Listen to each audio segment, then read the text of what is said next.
युट्युबमा पाउने 5 वटा फ्री मुभी लास्टको 2टा एक्लै हेर्नु होला राति मुटु र गिदी बाहिर आउनेछ। पहिलो नम्बरमा छ जोन अब्राहमको नो स्मोकिङ।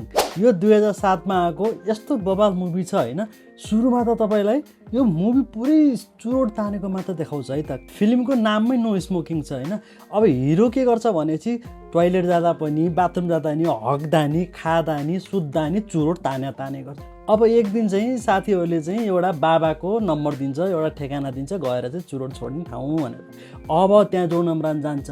गएपछि यस्तो कि दिमाग खराबै हुन्छ। मैले त हेर्दा यो मुभी कति बेला सक्यो थाहा नै पाइनँ। अब चुरोट छोड्ने ठाउँ पनि कस्तो भने माथिदेखि तलसम्म भुलभुलैया। अब माथिदेखि तलसम्म अन्डरग्राउन्डको खुफिया रास्ता, खुफिया बाटो, कता गरेर बाबा कहाँ पुग्छ। अब बाबाले चुरोट छोडेको चाहिँ 21 लाख रुपियाँ माग्छ।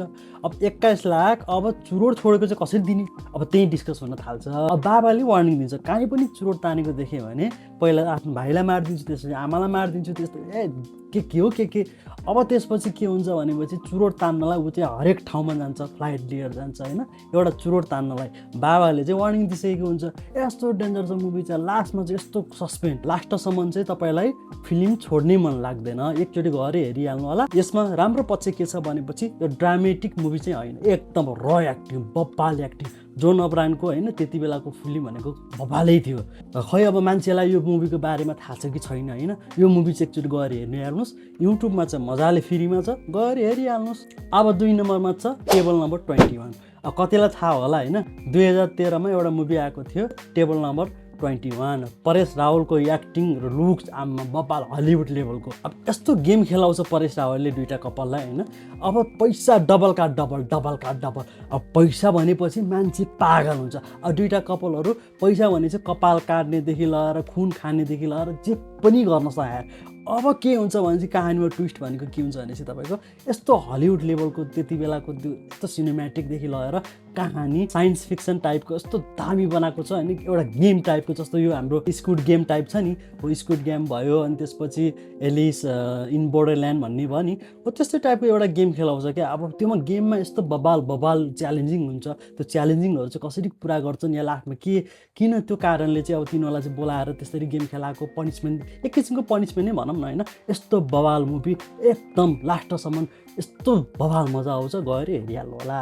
अब 3 नम्बरमा छ अ वेडनेसडे। यस्तो बवाल फिल्म छ वेडनेसडे। तपाईँहरूलाई चाहिँ एउटा क्रिमिनल अट्याक होइन, त्यसपछि एउटा भने क्राइम टाइपको एउटा टेररिस्ट टाइपको चाहिँ मुभी मनपर्छ भने यो मुभी चाहिँ गएर हेरिहाल्नुहोस्। एउटा बुढा हुन्छ, त्यो बुढाले चाहिँ एउटा फोन लगाउँछ, धम्की दिन्छ, मैले यस्तो ठाउँमा बम राखेको छु, यस्तो मान्छेलाई चाहिँ बाहिर निकालेर ल्याउनु पर्यो भनेर चाहिँ यस्तो बवाल तरिकाको एक्टिङ छ। त्योमा पनि एकदम र टाइपको छ एक्टिङ चाहिँ। के कारणले चाहिँ त्यो आतङ्कवादीलाई निकाल्न खोज्छ, किन निकाल्न खोजेको, कस्तो कारणले, त्योमा सस्पेन्स यस्तो बवाल छ नि। अब त्योमा के हुन्छ, कस्तो हुन्छ, पुलिसहरूले कसरी बम पत्ता लगाउँछन् कि लाउँदैन, फलाना ठाउँमा बम राखेको छ भन्छ। अब बम पड्काइदिएपछि बर्बाद हुन्छ। त्यसपछि अब जसले बम राखेको उसले आतङ्कवादी चाहिँ बाहिर लिएर आइजा मलाई ह्यान्डओभर गर भन्छ। अब ह्यान्डओभर गर्छ कि गर्दैन फिल्म गएर हेर्नु होला युट्युबमा मजाको फ्री। अब 4 नम्बरको मुभी तपाईँहरूलाई एक्लै हेर्न सुझाव चाहिँ दिदिनँ है त।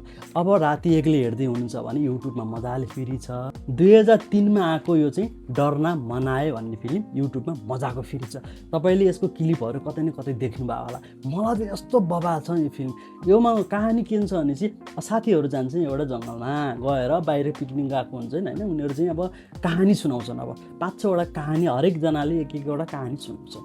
अब कहानीमा यस्तो हुन्छ, यस्तो हरर टाइपको एक्टिङ, हरर टाइपको चाहिँ साउन्ड होइन, यस्तो बवाल। अब त्यस्तो कहानीहरू हुन्छ कि तपाईँलाई बाहिर पनि निस्किन मन लाग्दैन। यस्तो बवाल हरेक कहानीमा किन मर्डर हुन्छ होइन, एउटा कसैको मर्डर हुन्छ, कसैको चाहिँ यस्तो खतरनाक एउटा थ्रिलर टाइपको चाहिँ एउटा सस्पेन्स टाइपको चाहिँ यस्तो खतरनाक छ। मलाई सबैभन्दा फिल्म हरर टाइपमा एकदम डर लाग्नेमा चाहिँ यो डरना मनाए भन्ने मुभी मन पर्यो। युट्युबमा मजाको छ, राति गएर हेर्नु होला, तपाईँलाई बाहिर निस्किन मन लाग्दैन, यस्तो बवाल कहानी। अब 5औं नम्बरमा छ डरना जरुरी हो। यो 4औं नम्बर जस्तै यो पनि त्यस्तै टाइपको हो, तर यसमा कहानी चाहिँ फरक छ। लगभग एउटै प्लेटफर्म हो यो दुईटा मुभी, जस डाइरेक्टर पनि एउटै नै हो बनाउने होइन। एउटा 2003मा आएको, एउटा एक किसिमले एउटा पार्ट 1 र पार्ट 2। योमा पनि कहानी, अब बच्चाहरू चाहिँ राति एउटा बुढी आमाको घरमा जान्छन्। अब बुढी आमा एक्लै, अब त्यो बुढी आमाको मुख हेर्दै मलाई त यस्तो डर लाग्यो, मलाई शङ्का लाग्यो यहाँ चाहिँ केही न केही छ है। बुढी आमाको अनुहार देख्दै मलाई यस्तो हरर टाइपको फिल आयो। बङ्गला पनि पुरा सुनसान है। त्यसपछि बच्चाहरू गएर बुढी आमाले कहानी सुनाउँछिन्, 5-6 वटा कहानी सुनाउँछिन्। त्यो हरेक कहानीमा यस्तो थ्रिलर, यस्तो बब्बाल मजाको डरलाग्दो साउन्ड बब्बाल है। कलाकारहरू बब्बाल ए वान छ। सुनिल शेट्टी, सैफ अली खान, अमिताभ बच्चन, अनि त्यसपछि हाम्रो यो रितेश देशमुखदेखि लिएर कलाकारको भण्डार मुभी। यस्तो बब्बाल एक्टिङ हरेक च्याप्टरमा कुनै च्याप्टर एकअर्कामा लिङ्क चाहिँ छैन। कहानी हो बब्बाल, हेर्नु होला गएर युट्युबमा फ्री हो। 2006मा आएको, यो पनि बब्बाल, बाहिर निस्किन मनै लाग्दैन। यदि मेरो भिडियो मन पर्यो भने यस्तो मजाको 5वटा मुभी दिएको छु, फ्रीमा गएर हेर्नु होला। सब्सक्राइब चाहिँ मजाले। यदि तपाईँको साथीहरू यस्तै मुभीहरू मन पराउनुहुन्छ भने सेयर बटनमा थिच्नुहोस्, साथीलाई पठाइहाल्नुहोस्। च्यानल चाहिँ सब्सक्राइब गरिहाल्नुहोस्। यस्तै मुभीहरू म ल्याउँदै गर्छु।